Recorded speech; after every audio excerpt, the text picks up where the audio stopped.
Virtual reality, sometimes known as VR, literally makes it possible to experience anything, anywhere, at any time.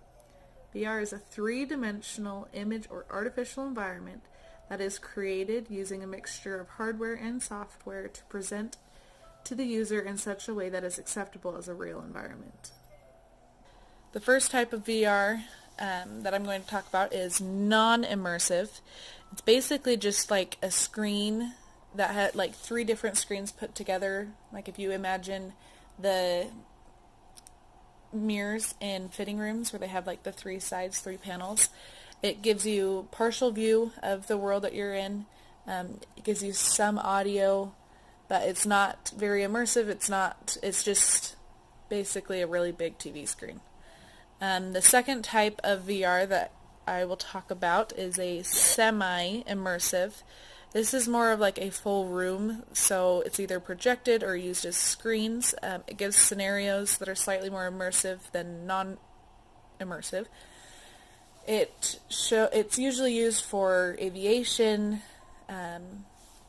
type things where they give you scenarios and learning how to fly planes and stuff like that. Fully immersive is generally what people use or think of when they think of VR.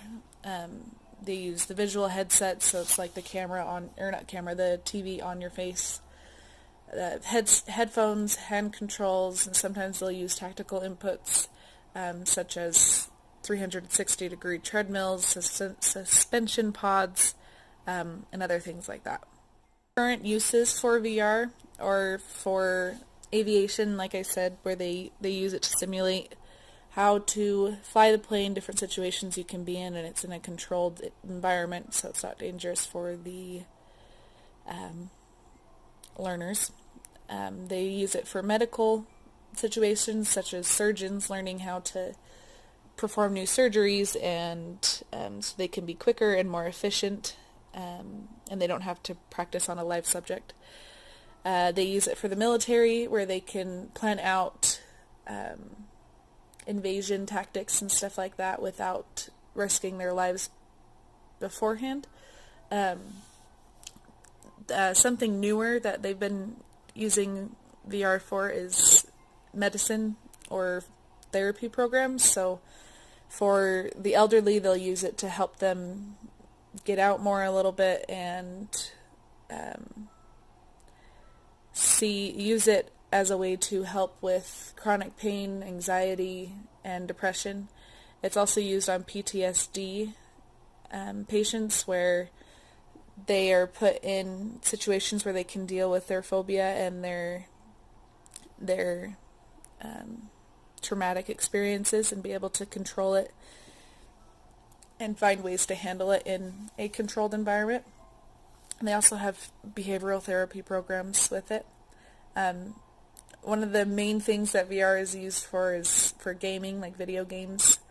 They're coming out with a bunch of new games, but I think that's where this all started, was with gaming, and it has been adapted to real life situations. Overall, virtual reality is a really cool concept. It can be used for multiple different things.